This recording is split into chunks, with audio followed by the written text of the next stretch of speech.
Thank you, Madam Chairman.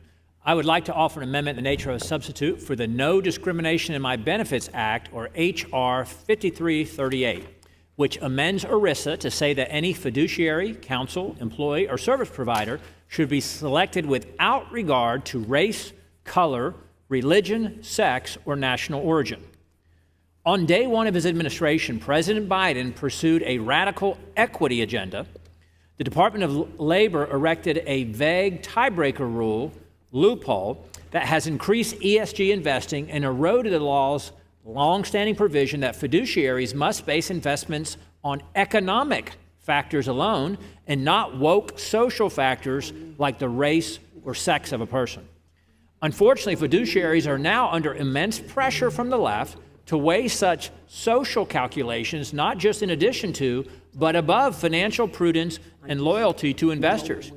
For example, Senate Democrats recently sent a letter to 25 companies requesting information about the race and gender or the DEI makeup of the asset managers of their pension plans.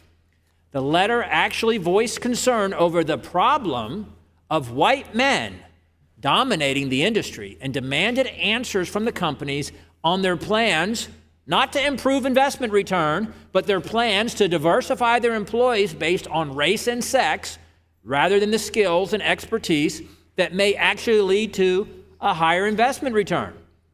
In other words, the Democrat Party typically wants to force companies to make decisions based on their race or sex, in apparent contradiction to the longstanding Civil Rights Act. I'm leading this legislation because I believe that using someone's race or sex to determine their eligibility for a position is wrong, and I believe that civil rights law agrees with me. Working Americans want the most competent and knowledgeable person to do the job of managing benefits. They want to know that their assets are safe and they will have a good return on their investment.